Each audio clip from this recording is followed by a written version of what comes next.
Hi, good morning. இன்றைக்கி நம்ம சேனலில் கருப்பு கொண்டக்கடலை அதுக்கப்புறமா பாலக் யூஸ் பண்ணி நம்ம ஒரு கறி தான் பண்ண போகிறோம், குழம்பு தான் வைக்க போகிறோம். அது சப்பாத்திக்கு, தோசை அதுக்கெல்லாம் சாப்பிட்லாம். அது எப்படி பண்ணலான்னு பார்க்கலாம் வாங்க. நான் அதுக்கு நைட்டே ஊற வச்சு கொண்டக்கடலை எடுத்து வச்சுருக்கேன். இதுக்கு நம்ம என்னென்ன மசாலா சேர்க்க போகிறோன்னு பார்த்தீங்கன்னாக்கா, மல்லித்தூள், தனி மிளகாய் தூள், மஞ்சத்தூள், ஃப்ளேவருக்காக கொஞ்சமாக இஞ்சி பூண்டு பேஸ்ட்டு, அதுக்கப்புறமா 2 வெங்காயம் பொடி பொடியாக நறுக்கி வச்சுருக்கேன். இது கூட ஒரே ஒரு பச்சை மிளகாய், அதுக்கப்புறமா பாலக்கீரை, அதுக்கப்புறம் ஜீரகம், அதுக்கப்புறம் இது வெந்தயக்கீரையை காய வச்சு நான் ஸ்டோர் பண்ணி வச்சுருக்கேன். இது இல்லைன்னா கூட நீங்கள் ஸ்கிப் பண்ணிக்கலாம், இது யூஸ் பண்ணணும். அதுக்கப்புறமா இந்த கீரையோட தயிர் சேர்த்து அரைக்கணும். ஸோ வாங்க எப்படி செய்யலான்னு பார்க்கலாம். ஸ்டவ் பற்ற வச்சுட்டேன். இப்போ குக்கரில் இந்த கொண்டக்கடலையை ஒரு 4 விசில் விட்டு எடுத்துக்கலாம். கொஞ்சம் உப்பு சேர்த்துக்கலாம். இதோட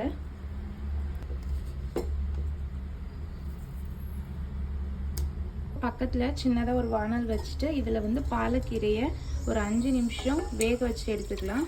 கொஞ்சமாக தண்ணி சேர்த்தா போதும், ஏன்னா கீரையிலே நம்ம அலசி வச்சுருக்கிறதுனால தண்ணி கொஞ்சம் ஜாஸ்தியாக வரும். அது மட்டும் இல்லாமல் அது கூட வேக வச்சுட்டு தயிர் சேர்த்து அரைக்கணும்.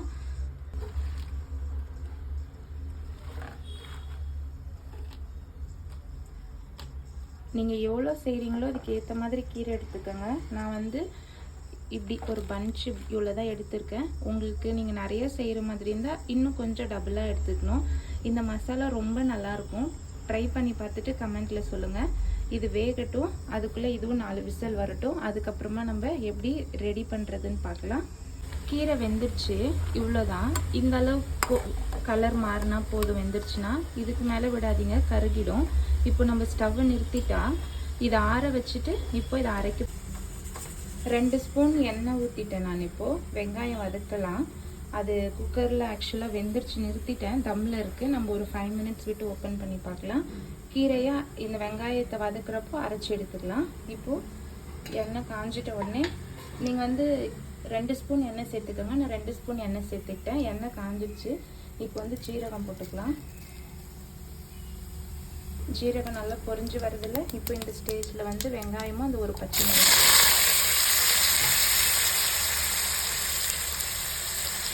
வதங்கிட்டு இருக்கட்டும். நம்ம இப்போ கீரையை அரைக்கலாம்.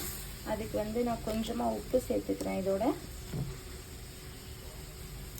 அதுக்கப்புறமா கெட்டி தயிர் சேர்த்துக்கோங்க, ஒரு 2 ஸ்பூன் சேர்த்துக்கோங்க. அவ்வளோதான். இப்போ இதை நம்ம பேஸ்ட் பண்ணி எடுத்துக்கலாம். அரைச்சி எடுத்தாச்சுங்க. இப்போ வெங்காயமும் நல்லா வதங்கிடுச்சு. இதோட நம்ம எடுத்து வச்சுருக்க இந்த மசாலாஸ் எல்லாமே சேர்த்துக்க போகிறோம். சேர்த்துட்டு ஒரு வதக்கி விட்டுடலாம். அதுக்கப்புறமா வெந்தயக்கீரையும் இதோட சேர்த்துக்கணும். உங்கள்கிட்ட வெந்தயக்கீரை இல்லை அப்படின்னா நீங்கள் ஸ்கிப் பண்ணிக்கோங்க, போடணும்னு ஏன்னா கட்டாயம் எதுவும் இல்லை. ஸோ இதெல்லாம் போட்டுட்டு இந்த எண்ணெயோட நல்லா இந்த மசாலா எல்லாமே வதங்கி வரட்டும்.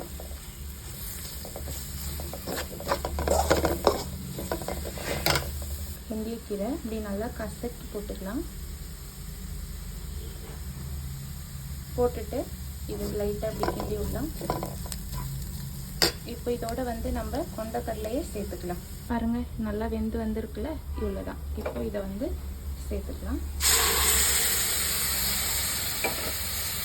கொண்டக்கடலை போட்டுட்டு ஒரு 2 நிமிஷம் அதை வதக்கி விட்டுட்டேன். இப்போ பாலக்கீரையை சேர்த்துக்கலாம்.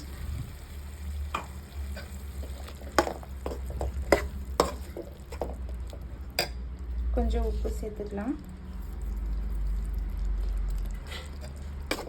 இப்படியே சிம்மில் ஒரு 5 நிமிஷம் இது வேகட்டும். கொஞ்சம் மசாலாவோட இதெல்லாம் சேர்ந்து வரட்டும். அதுக்கப்புறமா நம்ம உங்களுக்கு தண்ணி வேணும்னா நீங்கள் கொஞ்சம் தண்ணி சேர்த்துக்கோங்க. நானும் இன்னும் கொஞ்சம் தண்ணி சேர்த்துக்கிறேன்.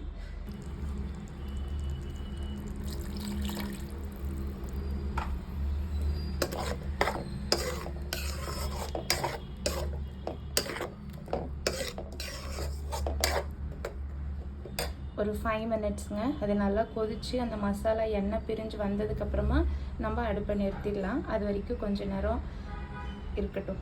பாருங்கள், எண்ணெய் பிரிஞ்சு குழம்பு நல்லா ரெடியாகி வந்துடுச்சுல. இப்போ நம்ம இதை சுட சுட சப்பாத்தி கூட வச்சு சர்வ் பண்ணலாம், பரோட்டா கூட சாப்பிட்லாம், நல்லாயிருக்கும். ட்ரை பண்ணி பார்த்துட்டு கமெண்ட்டில் சொல்லுங்கள். ஸோ நெக்ஸ்ட் ஒரு வீடியோவில் பார்க்கலாம். Bye bye.